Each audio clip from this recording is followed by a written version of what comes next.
Bienvenida Guadalupe Malamud a Reflexiones ESI. Guadalupe es docente, diseñadora de imagen y sonido y especialista en ESI. Bienvenida Guadalupe.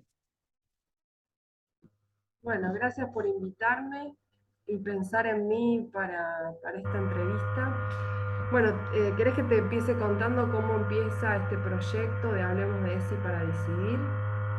Esa es una de las tantas preguntas que te íbamos a hacer. ¿Cómo empieza este proyecto de ESI para decidir? Sobre todo para decidir. Bueno, yo hice un postítulo en la Escuela de Maestros, que es en el Normal 4 de la Ciudad de Buenos Aires, y después de hacer esa primera formación, porque después hice dos otras formaciones, empecé a pensar que me parecía interesante trabajar la ESI, ¿no? Desde mis lenguajes, que son los lenguajes artísticos, especialmente fotografía y cine, pero en realidad también tengo como incorporado otros lenguajes. eh, en otros momentos he bailado, ahora hago danza contemporánea, digamos, tengo una formación en educación por el arte en donde intervienen varios lenguajes, ¿no? La literatura, el arte plástica, la música. Entonces se me ocurrió pensar que desde estos lenguajes que me eran propios, en donde transito desde la infancia, porque soy egresada del Instituto Vocacional de Arte, que es una escuela que está en la Ciudad de Buenos Aires, hice toda la formación en la primaria y después en la secundaria. Eh, bueno, me parecía que estaba interesante pensarlo desde ese lugar, porque como también vos me habías preguntado por qué trabajarlo desde el arte, parecía Sí, interesante porque porque, venimos reflexionando en nuestra página sobre la literatura, sobre las ciencias sociales, sobre la filosofía, sobre las ciencias naturales. Pero el arte, ¿qué nos aporta la enseñanza a la ESI? claro, es que me parece que digamos, las obras artísticas, sea pintura, sea escultura, sea fotografía, música, cualquiera de los lenguajes, lo que nos habilita es a reflexionar desde otras áreas, ¿no? Por ejemplo, con una obra de arte podemos pensar, ¿no? Una pintura, podemos pensar desde las ciencias sociales, desde la literatura, digamos, está bueno que se pueden entrecruzar con otros lenguajes. No es que solo podemos trabajar las artes desde el arte, sino que podemos trabajar desde otros lenguajes. Eso me parece interesante. Mientras hablabas, yo hice énfasis en una palabra que vos dijiste que es reflexionar, eh, pensar, y también hay algo importante que tiene el arte que es expresar. Y vos dijiste que también hiciste danzas, creo que también desde ahí se pueden expresar muchísimas cosas. Y danzas, todos bailamos, pero ¿qué bailamos? ¿Cómo bailamos? También nos invita a pensar, a reflexionar sobre esas expresiones artísticas, ¿no? Claro, y también lo que veía es que hay pocos materiales para trabajar la ESI desde el arte, viste que los cuadernillos, digamos, hablan de plástica y de música, digamos, como muy estructurado, lo básico, pero hay muy poco material, por ejemplo, para trabajar danza, folclore, digamos, que son materias que se trabajan en la escuela, pero hay poco material. Entonces me pareció interesante pensar que también se puede trabajar desde la fotografía, desde el cine. Me parece que da digamos, eh, otra llegada que no la da como hablar solo de ESI, lo biológico, los ejes. Me parece que habilitar esto de las artes es como que también da otro enfoque. Me parece que está bueno eso. Mientras vos hablabas, pensaba en esto de la fotografía, ¿no? Que vos lo mencionás y todos los adolescentes están con el celular en la mano, muchos niños también, incluyo a mi hijo, que están con el celular en la mano registrando absolutamente todo. Y en ese registro también aparece el cómo nos vemos, cómo se ven, qué registran, muchas cuestiones culturales y muchas cuestiones vinculadas a la educación sexual integral, ¿no? Por eso también me pareció interesante encararlo, porque el proyecto es la ESI, pero desde una mirada de los lenguajes artísticos y los medios de comunicación. ¿Por qué me pareció también incluir los medios de comunicación? Porque últimamente, hace 4 años, trabajo en una escuela que es de diseño publicitario, una escuela secundaria, y entonces ahí doy materias de publicidad, entonces me pareció interesante pensar también desde los medios de comunicación, la publicidad, digamos, me parece que es como vos decís, que es algo que les interpela, ¿no? Las imágenes y lo que ven y cómo se comunican, y me parece que bueno, está bueno eso, poder trabajar con herramientas que les interese trabajar, porque también es eso. Si uno los convoca desde un lugar que no les interesa, va a ser siempre más difícil.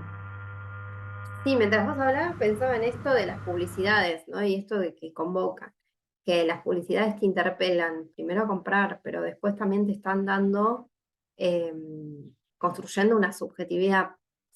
Mientras vos dijiste publicidad, a mí automáticamente se me vino la publicidad de unos tampones muy famosos que tuvo como protagonista Natalia Oreiro. Natalia Oreiro, muchos años después, dijo que se arrepentía de ese comercial. Digo, está bueno esto de poder reflexionar, che, esto no está bueno, no lo hice en un momento y no está bueno. Y poder Y además reflexionar. tenía creo que pantalón blanco, ¿no? Sí, Digamos, pantalón blanco y reajustado y la cámara como que le hacía un plano, digamos, mostrando como la cola que se le veía como apretada, digamos, para mostrar que, bueno, no me acuerdo cuál era la idea bien, pero me imagino de como que no se le marcaba la toallita, qué sé yo. Y está bueno lo que vos decís, que tiene que ver todo también con los contextos, digamos. Ahora estamos hablando de otro contexto, que esa publicidad seguramente no se podría pasar. eh, y también hablando de la gestión menstrual, estamos con otra mirada, pensando, ¿no? También en el medio ambiente, la copita menstrual, estas toallitas de tela, me parece que también todo va cambiando en relación al contexto. Y como te decía, yo empecé con este proyecto eh, porque había docentes que me preguntaban si se te ocurren recursos, cómo se puede trabajar. Y empecé en Instagram poniendo recursos y contando cómo se podían trabajar. eh, y siempre pensando en un relevamiento, hago un relevamiento en las historias de cómo los medios de comunicación muestran la ESI, aunque no digan es ESI, sino que si, hablando de los femicidios, del embarazo en la adolescencia, no sé qué otras cosas pueden ser, pero de violencia de género, de, no sé, ahora el tema de la ESI, que Milei dijo que no quiere, si es presidente no sacaría la ESI, el Ministerio de las Mujeres y el INADI, o situaciones de bullying, digamos, un montón de medios están haciendo eco de muchos contenidos de la ESI sin decir que están hablando de educación sexual integral.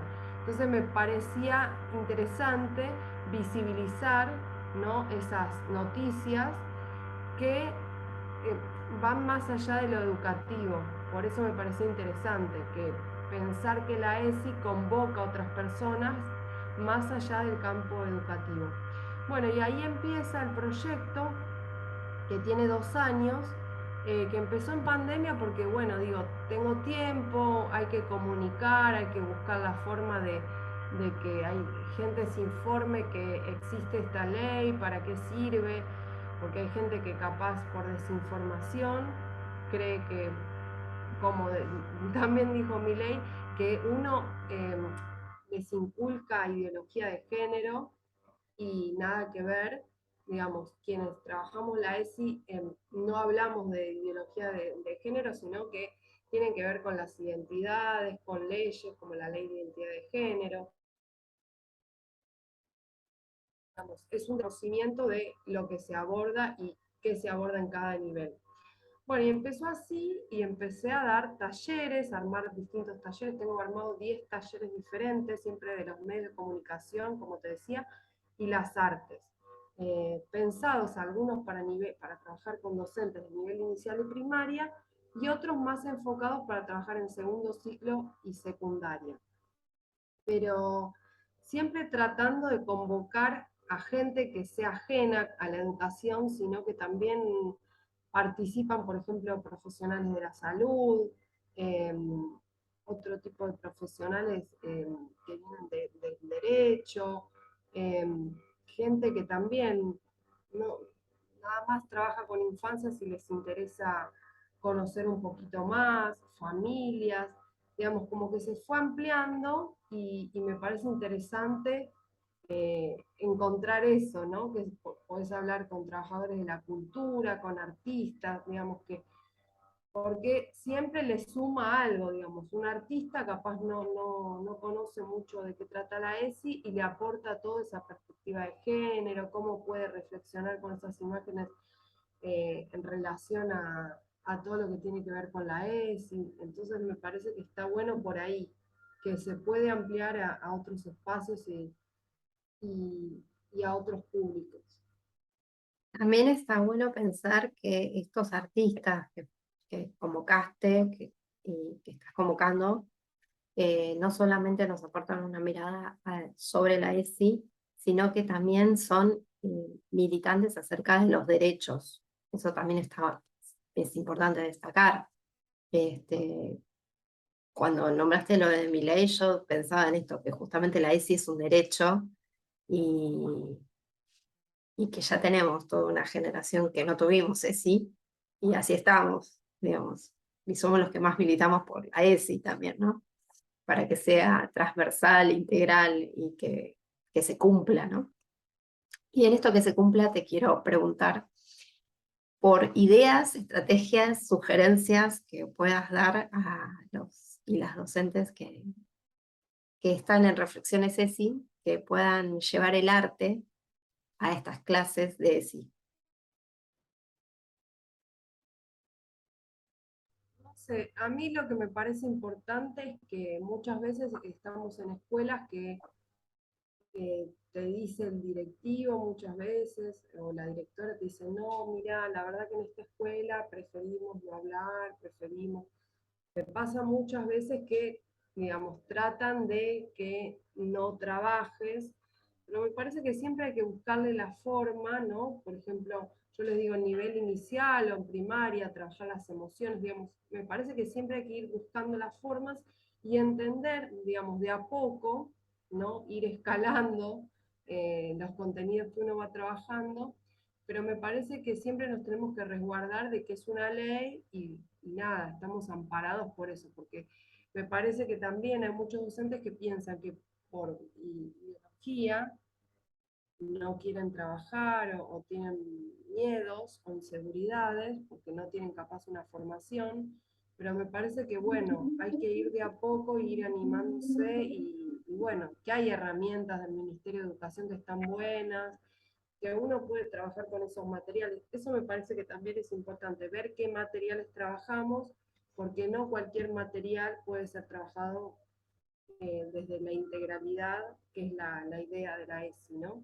Nosotros buscamos en YouTube, vamos a ver materiales que no tienen nada que ver con la educación sexual integral o son propuestas para otros países. Entonces tenemos que estar, viste, en eso.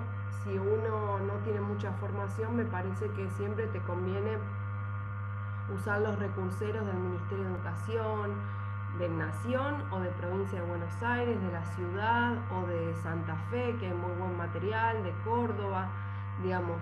Me parece que podemos buscar con lo que tenemos y trabajar con esos materiales que te dan bastante amplitud para trabajar en el aula. Me parece que están buenos. Y esto que vos decías que sea transversal, sí, es muy difícil y que se aplique en todas las escuelas también, pero bueno, uno me parece que tiene que poner su granito de arena y bueno, trabajar porque es un derecho para niños, niñas y adolescentes que si no lo estamos trabajando estamos vulnerando ese derecho, ¿no? Que a partir de uno trabajar esto, ese niño, esa niña o ese adolescente puede darse cuenta de vulneraciones de derechos que está sufriendo su familia, ¿no? Como temas de abusos, violencia, que me parece que como agentes del Estado es importante poder detectar y tener una escucha atenta ante esto que esas infancias y adolescencias nos pueden llegar a contar, ¿no? Y actuar en consecuencia, ¿no? Siempre ver cuáles son los protocolos a seguir, tenés que hacer un acta, ¿no? Para que quede asentado de que ese niño o esa niña te ha contado eso. Me parece que es importante y el poder que tenemos con trabajar la ESI, ¿no? Que lo que se puede detectar. Me quedé pensando en esto que decías, ¿no? De que todos tenemos que trabajarla y que no, que es un granito de arena. Yo, la playa se hace con cada granito de arena, entonces no va a caer en saco roto, sino que va a cambiar vidas. Y es muy importante esto que decías vos de los abusos, porque hemos escuchado muchas noticias en los últimos tiempos de situaciones que se dieron en las aulas que muchas infancias pudieron describir ciertas situaciones de violencia y abuso que se dieron dentro de las familias. Entonces me parece que es más que importante pensar en estas cuestiones. Y también cuando no están alfabetizados, también la importancia de poder ver esas actitudes también, ¿no? El cambio de actitudes o los dibujos, ¿no? Porque muchas veces cuando no están alfabetizados y les cuesta todavía hablar, es más difícil, pero bueno, no es imposible también poder ver cómo nos dicen de otra manera en el jardín estas cuestiones, nos cuentan, ¿no? Sí, yo me quedé pensando en esto de las imágenes, que decías al último, de cómo los niños eh, representan la realidad, ¿no? A prestarle atención a esas cuestiones. Así que me parece súper importante lo que nos estás contando. Y bueno, ya tenemos unas cuantas cosas para llevar al aula, el tema de las publicidades, el tema de cómo se representan, la subjetividad, eh, unas cuantas cosas. Muchas gracias por reflexionar con nosotros en Reflexiones ESI. Muchas gracias, Guada Malamud, porque en Instagram sos Guada. Bueno, buenísimo. Estamos en contacto y bueno, si les interesa y alguien que me quiera hacer una consulta, me escribe y yo no tengo problema. Hablemos de ESI para decidir todo con guiones bajos. En Instagram. En Instagram. Bueno, muchísimas gracias, Guadalupe.